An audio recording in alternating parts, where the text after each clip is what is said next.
ठीक है। हम लोग केमिस्ट्री का चैप्टर नंबर 1 पढ़ रहे हैं, जिसमें कि अभी डिस्कस कर रहे थे हम लोग मिक्सचर के बारे में। मिक्सचर है क्या? ठीक है। तो दो या दो से अधिक सब्सटेंसेस को जब मिला दिया जाता है ना, तो उसी को क्या कहेंगे? मिक्सचर कहेंगे। ठीक है। मिक्सचर के हमने दो टाइप डिस्कस किए। पहला था होमोजीनियस मिक्सचर और दूसरा क्या था? Heterogeneous mixture.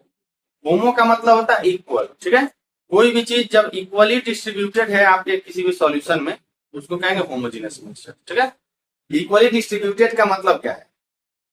इक्वली डिस्ट्रीब्यूटेड का मतलब क्या है? इक्वली डिस्ट्रीब्यूटेड का मतलब है कि अगर मान लो तुम्हारे पास एक बाल्टी में नींबू उसका क्या बोलते हैं, चीनी और पानी का शरबत बना के लाए हो। ठीक? तो ऐसा नहीं होगा कि मान लो ऊपर से इसे निकाल के ग्लास से पिए तो तुमको मीठा लग रहा है, नीचे पियोगे तो स्वाद ही नहीं आ रहा है। ऐसा नहीं होगा। क्यों? वो throughout the solution same taste रहेगा। रीजन बिहाइंड दिस कि जो सॉल्यूट है और जो सॉल्वेंट है एकदम यूनिफॉर्मली मिक्स है, इसीलिए इसको क्या कहते हैं? यूनिफॉर्म मिक्सचर कहते हैं। ठीक है। एग्जाम्पल में आप देख सकते हैं सॉल्ट और वाटर। तो इसमें दो दो चीज को हम लोग मिला करके देख रहे हैं ना, तो ध्यान से देखो। सॉल्ट क्या या वाटर जो मिला करके देख रहे हैं, इसमें दो चीज मिला रहे हैं। तो जो चीज डिजॉल्व होता है, समझिएगा, तो जो चीज डिजॉल्व होता है उसे सॉल्यूट कहते हैं, जिसमें डिजॉल्व होता है उसे सॉल्वेंट कहते हैं। और जब दोनों मिल जाते हैं तो क्या तैयार होता है? सॉल्यूशन तैयार होता है। ठीक है। तो दूसरा क्या था? हेट्रोजीनस। ठीक है। दूसरा जो था वो था हेट्रोजीनस। ठीक है। हेट्रोजीनस क्या था? यानी कि non uniform mixture. Non uniform mixture का मतलब क्या है? एक ऐसा मिक्सचर जो यूनिफॉर्मली मिक्स नहीं है, मतलब कहीं पे ज्यादा होगा कहीं पे कम होगा। तो देखिए उसी को composition varies from one part two another part, यानी उसके जो कंपोजिशंस हैं वो एक पार्ट से दूसरे पार्ट में वेरी करते हैं। ठीक है। उसके बाद हमने एक और बात लिखी है दोनों में कि separation of boundaries. Separation of boundaries का मतलब क्या है? जो उसके पार्टिकल्स हैं उनके बीच में अगर आप बाउंड्री विजिबल है आपको, अगर आपको उसके मतलब बाउंड्री विजिबल है तो कभी भी यूनिफॉर्मली मिक्स नहीं हो सकता है। एग्जाम्पल ले लो, चीनी ले लो, नमक ले लो, मिलाओ दोनों को, यूनिफॉर्मली मिक्स नहीं होगा। कहीं पे नमक ज्यादा होगा, कहीं पे चीनी ज्यादा। ये जो अभी हम लोग पढ़े ना, हेट्रोजीनस और होमोजीनस, ठीक है, लिखेगा कोई नहीं, अब ध्यान दीजिए सब लोग, फोकस करिए। ठीक है। ट्रू सॉल्यूशन, कोलाइडल और सस्पेंशन। ठीक है। तीन टाइप्स के आपको सॉल्यूशन देखने को मिलेंगे। ट्रू सॉल्यूशन क्या है? उसके जो पार्टिकल साइज है ना 1 नैनोमीटर से भी छोटे होते हैं। ठीक है, बहुत छोटे होते हैं, 1 नैनोमीटर से। ठीक है, उसको कहेंगे ट्रू सॉल्यूशन। पार्टिकल साइज अगर कोलाइडल की बात करें तो कोलाइडल की पार्टिकल साइज 1 से लेकर के 1000 नैनोमीटर तक होगी। सेकेंडली अगर हम बात करते हैं सस्पेंशन की, तो ध्यान से देखिए सस्पेंशन कितना होगा?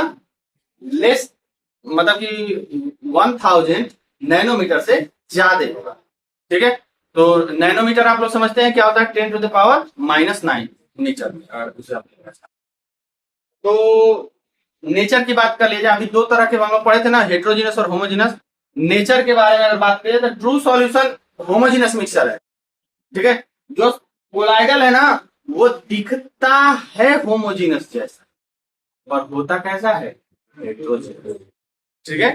True solution appears like a homogeneous mixture but it is actually a heterogeneous mixture। ठीक है। चलिए, और सस्पेंशन तो जिसके पार्टिकल साइज 1000 से ऊपर है, 1000 नैनोमीटर से, तो सिंपली आप क्या कहेंगे उसे? सस्पेंशन, यानी कि हेट्रोजीनस मिक्सचर। ठीक है। आगे सुनिए, विजिबिलिटी। विजिबिलिटी के बारे में बात किया जाए तो आपको नेकेड आई से पार्टिकल्स विजिबल नहीं होंगे। ठीक है। नेकेड आई से आपको पार्टिकल विजिबल नहीं होंगे। ठीक है। और सेम विथ कोलाइडल। ठीक है। कोलाइडल सॉल्यूशन के भी आप लोग पार्टिकल देख नहीं सकते। ठीक है। कोलाइडल सॉल्यूशन के पार्टिकल नहीं देख सकते। कोलाइडल का एग्जांपल होता है दूध। आप लोग बताओ क्या दूध के पार्टिकल्स आप लोग देख पाते हो क्या? नहीं देख पाते हो, वो मिक्स है। तो देखने में उसका मिक्सिंग देखो ना, देखने में उसका मिक्सिंग प्रॉपर कैसा है? एकदम होमोजीनियस टाइप में है कि यूनिफॉर्मली मिक्स है और ये वो सब है, बट वास्तव में वो कैसा सॉल्यूशन है? हेट्रोजीनियस। ठीक है, क्लियर रहेगा। और सस्पेंशन की बात करें तो इसके पार्टिकल साइज जो है इसके पार्टिकल साइज 1000 नैनोमीटर से बड़े हैं। इस वजह से ये आपको क्या होगा, विजिबल होगा। ठीक है, आप अपनी आंखों से देख सकते हैं। Tyndall effect, how many of you have knowledge about the Tyndall effect? हाँ बताओ, टिंडल इफेक्ट सनलाइट का इफेक्ट होता है। Very good. रोशनदान देखो लोग, रोशनदान में से देखते हो एक लाइट आती है ऐसे, हाँ, एकदम ऊपर का रोशनदान रहेगा तो उसमें देखोगे एक लाइट आएगी और उसमें पार्टिकल्स दिख रहे होते हैं। ठीक है, पार्टिकल दिख रहे होते हैं। तो इसी को क्या कहा गया है? इसी को कहा गया है टिंडल। और कोई नेचुरल फिनोमिना जिसमें आपको टिंडल इफेक्ट देखने को मिलता है? टॉर्च से भी आप देख सकते हैं, टॉर्च जलाएंगे लेकिन torch is not natural phenomena. Natural phenomena में और बताओ कहीं पे देखने को मिलता हो तो?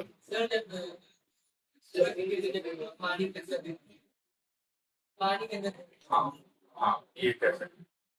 ठीक है, सनलाइट को आप जैसे उसमें विजिबल कर सकते हैं आप लोग।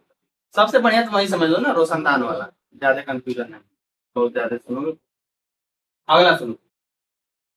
तो ट्रू सॉल्यूशन में टिंडल इफेक्ट नहीं दिखेगा। चेक करना है, ले जाकर टार्च मार लेना चीनी पानी घोल के। ठीक है, चीनी पानी घोल के टार्च मार देना, नहीं दिखेगा पी जाना, गाना नहीं दिख रहा था।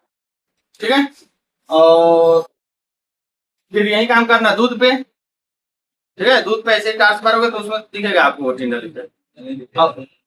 नहीं दिखेगा तो मेरे यहाँ लेते आना लोग, और दिखेगा तो पी जाना। ठीक है, और सस्पेंशन में तो बहुत ही स्ट्रांगली दिखेगा। ठीक है, सस्पेंशन में वो बहुत ही स्ट्रांगली टिंडल इफेक्ट दिखेगा। ठीक है, अगला बात करते हैं कि अगर मान लो घोल बनाए और छोड़ दिए, घोल बनाए और छोड़ दिए तो ये बैठेगा नहीं, ट्रू सॉल्यूशन बैठेगा नहीं। अब अगर बैठता तो तुम लोग क्या करते ना, मान लो कोई मेहमान आया तुम्हारे यहाँ, उसको शरबत बना के दिए, मान लो नहीं पिया चला गया, तो अगर ऐसा संभव होता तो मम्मी लोग क्या करती, उसको चुपचाप छोड़ देती। कुछ देर बाद वो चीनी नीचे बैठ जाता, पानी ऊपर हो जाता, पानी निकाल के फिर चीनी रख देती कि फिर दोबारा आएंगे तो घोल के दे दो। समझ रहे हो, इंडियंस मम्मी को जानते हैं आप लोग, बचत, समझ रहे हैं ना? हाँ, तो इसके बारे में मतलब पार्टिकल्स की सेटलिंग के बारे में, मतलब नीचे बैठने के बारे में अगर हम लोग बात करते हैं तो जो ट्रू सॉल्यूशन होता है, ट्रू सॉल्यूशन में ये पार्टिकल नीचे बैठ जाते हैं, सॉरी नहीं बैठते हैं। सेम विथ कोलाइडल, कोलाइडल में भी नहीं बैठते हैं, पर सस्पेंशन में बैठ जाते हैं, सस्पेंशन में बैठ जाते हैं। अगर देखना होगा तो आप नाली देखिएगा, नाली में देखते हैं ना, नीचे बैठ जाता है, पानी ऊपर से बहता रहता है। आप उसको कहाँ चीनी पानी कहाँ बैठते हुए देख रहे हो? और चीनी बच जाता है, सैंड वाटर भी होता है। सैंड वाटर कहो, चीनी पानी का चीनी तो घुल ना जाएगा।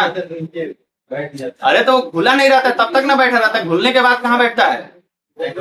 हाँ, सैंड वाटर क्या लीजिए। ठीक है, सैंड वाटर आप बालू को लीजिए और पानी में ऐसे ऐसे घोल दीजिए, और पानी में घोलने के बाद जब आप थोड़ी देर बाद उसको छोड़ देंगे और थोड़ी देर बाद आएंगे तो देखेंगे तो बालू नीचे बैठा होगा। ठीक है, ये हो गया फिल्टरेशन। एक फिल्टर पेपर आता है, ठीक है, फिल्टर पेपर, उस पे अगर ट्रू सॉल्यूशन को डालोगे ना तो उसको मतलब फिल्टर्ड होके पूरा का पूरा बाहर निकल जाएगा। ठीक है, कोलाइडल को भी आप सेपरेट नहीं कर सकते हैं, मतलब मिल्क वगैरह को भी, पर इसे कर सकते हैं। सस्पेंशन को कर देंगे, जब आप उसको फिल्टर पेपर पे डाल देंगे तो मड ऊपर हो जाएगा, उसका वाटर नीचे चला जाएगा। ठीक है, और बस एग्जाम्पल लिखे हैं हम लोग, ये थे तीनों के।